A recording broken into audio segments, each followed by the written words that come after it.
Hello, Facebook. Welcome to Put What Where, Why, and How.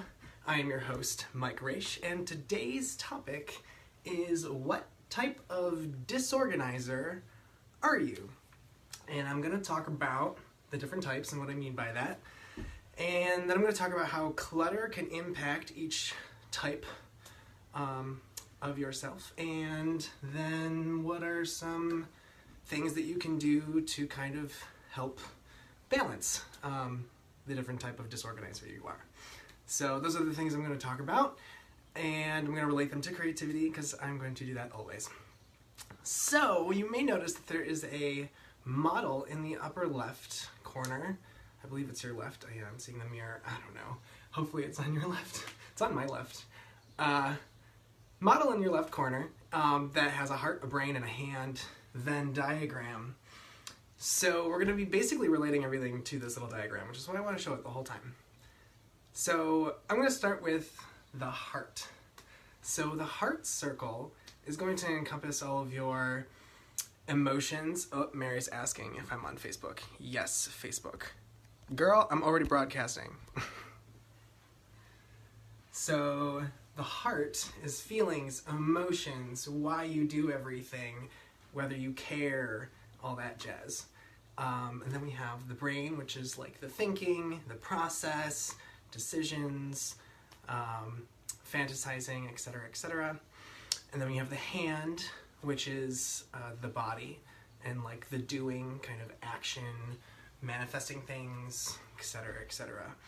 So each person is made up of these components, your heart, your mind, and your body.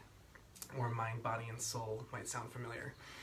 So I wanted to talk about what each type is. So if you are the disorganizer that doesn't care, so you're not organized because you don't care. If you don't care, you're probably not watching my broadcast.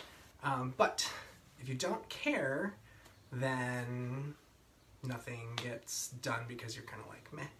I don't care to be organized.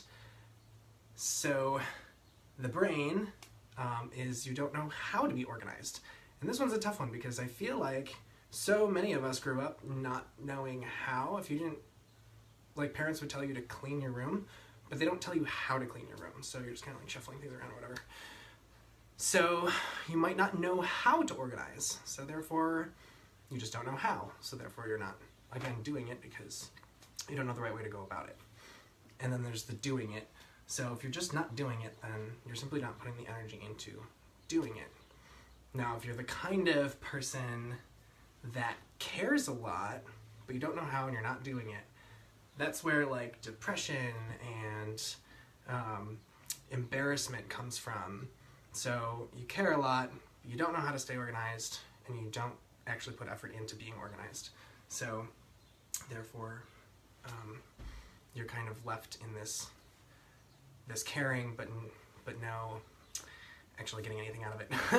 So there's that disorganizer. But then if you know how to organize, but you don't care or you're not doing it, then you're uneducated. So what you want to do for that is just do some research. You've got Google at your fingertips. And listen to videos and watch me every Thursday at 7. Then there's, so you care and you're doing it, but you don't know. That's what I wanted to do. You care and you're doing it, but you don't know how to do it. So you're kind of like shuffling your stuff around. You're like, oh, I want to organize, but you don't actually know how to manage a system. Hi, cat. So now if you're doing it, but not thinking or caring about it, again, you're just kind of like throwing, that's where clutter comes from. You're just like, you're not even organizing really, you're just kind of throwing things, oh, blah, blah, blah. If you're, I want to talk about the mid regions, actually. I'm getting kind of lost in this Venn diagram. Let's talk about the purple region. So if you know and you care, but you're not doing it, That's the dreamer, which is where all of my suffering comes from. I feel like I'm always in the high thinking and high caring and lower doing. So we have the dreamer who's fantasizing about an organized space, but then they're not actually following through with any of it. So they're just always stuck in this, oh, I'd like to be somewhere else, and not actually making it happen. The green section, so you're thinking and doing, those are your skills. So you have the skill set to do things, but you might not care. If you don't care, but you have the skill set, then you might be doing the things that you were made to do, but you're not putting your heart and soul into it, so therefore you're not doing your best work. And that might actually wear on your emotional mental state, because if you don't like what you do, then that can certainly impact your relationship with what you're doing. The orange section is you care and you're doing it, but you don't know. That's the passionate section. So you're passionate about something, you're putting energy into it, but again, the shuffling. Yeah, I got there. And if you care and you know and you're doing it, then you have the little middle spot, and that's mastery. So you care about it, you know about it, and you're doing it. So you're doing all these things, you care about the things, you know how to do it, you've mastered doing that particular thing. So you want to think about how the clutter in your life, whether it's mental clutter, emotional clutter, or physical clutter, how each of those things can impact each of the type of person. So the clutter impacting the feeler, that's going to be, again, the depression, the overwhelmed feeling, the darkness. So there's clutter, there's embarrassment, that impacts the feeler. Then we have the thinker. When you have clutter, this one I find very interesting. There's actually research that clutter can actually enhance some creativity because of the random input. So each random object can create a random input and therefore spark a different idea than you may not have thought of otherwise. But the same research determines that a lot of clutter on the thinker is going to inhibit and distract. So if you're someone that identifies with having ADHD or something like that, or if you've been tested, I've never been tested, but I feel like I have it. If there's a lot of stuff going on, visual clutter, you can see it, then those serve as distractions, which then probably plays on your focus in the space that you're in. So having a clean desk or a clean room or whatever allows the room to serve its purpose. If you are... I lost my train of thought again. The thinker, clutter, impacting the doer.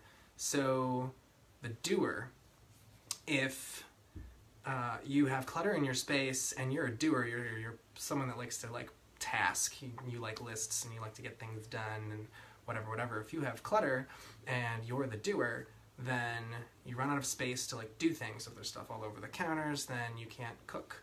Or if there's stuff all over the workbench, you can't make your thing.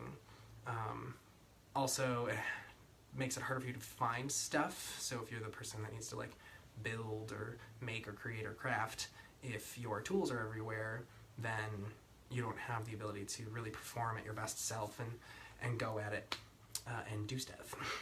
So you're also probably going to go out and buy an extra copy of a hammer. You're going to keep buying hammers until there's enough hammers that you can't not find one or something like that. So clutter impacts each of these different aspects of yourself. The physical element of actually getting physically in the way and you have to climb over stuff and whatnot, or you can't find things.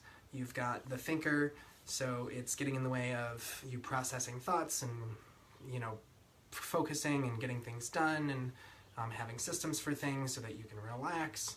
And then also the feeler, so there's this kind of embarrassment or just not caring about your space, then the space is going to care less about you, so it kind of plays on itself.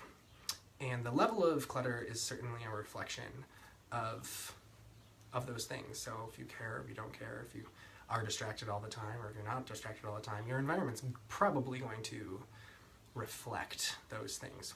Who's playing on who? It's definitely a two to tango kind of thing. So the environment's playing on the person, and the person's playing on the environment. But they definitely have an impact on each other. And actually, this diagram that I have going on, there's another circle that you can't see because it's basically around the whole diagram, which is the environment.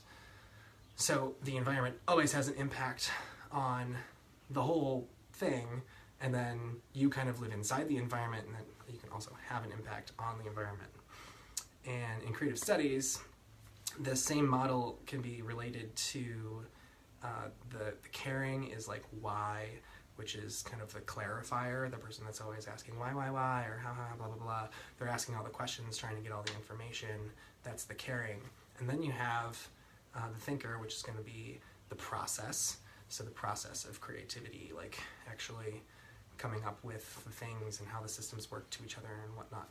And then you have the doer, which is the product. So it's the physical or just the manifestation of whatever the process was, becomes the product. And then, again, the environment engulfs all of this. It's also related to another model. It's like the same model just across so many different ways of thinking about it. So we have the person, process, and product surrounded by the environment, also known as the press. And then the clarifier, the thinker is also like the ideator. So they're coming up with all the ideas. And then the doer, the implementer, so the person that's actually doing the hammer to the nail, making the thing happen or whatnot. So this is so dynamic that I'm actually kind of gotten lost in it because there's like so many ways to look at it. I'm just like, the heart is the care person, plus the why, plus the clarifier, plus all the things. Like there's just so much in this. But the point is you can look at this and you can say to yourself, let me do an example. My place of work. I work wherever. And I'm either excelling at work or I'm not excelling at work. If you're not excelling at work, then you want to like, why am I not excelling at work? Then you think to yourself, well, is it that I don't care? Is it that I don't know and I need more skills? Or just that I'm not putting energy into it? So there's these three aspects to yourself that you have the ability to kind of ebb and flow and navigate, but also reflect and see. And then you can make changes on those things little by little. Of course, we're all circles and habits, so it's really hard to like make yourself care about something you don't care about. Knowing is a little easier because all you gotta do is research. And doing can be very hard if you don't know or care, because motivation is kind of a big deal. So I'd like to close with a couple of things I would recommend for each type of person. If you don't care, I would say that you probably want to take a little time with a pen and paper and write down 10 things that you care about, like the top 10 things that you care about. Prioritize it if you'd like, and ask yourself why those things are important in your life, so dig a little deeper. And then ask yourself, like, is what you're doing highlighting these things? Like, are you content with the things on your list? You're like, oh, well, this is really important to me, but I'm content with it because I have it and it's around as much as I need it to be. Or are you looking at this list going, wow, I really need more music in my life because that gives me energy. So then you think to yourself, well, how do I bring more music into my life? Etc., and more on that next week. The thinker, again, do research and come see me, 7 p.m. Every Thursday. We're going to bring up some kind of cool idea or something. We'll see how things go. But if you need to know things, it is a free information world. There's so much information out there. It's not hard to find, it's just hard to consume. But consume what's important to you. And that involves everything, like TV, media, books, all the jazz. Like, don't watch things that are going to be detrimental to your health. The doer. If you have a hard time just putting forth energy and doing a thing, then it's really about finding the first step. And when it comes to organizing, if you're feeling up to it, the first step is to like pick an area, whether that's a drawer or a box or under the bed or your closet or whatever, what have you.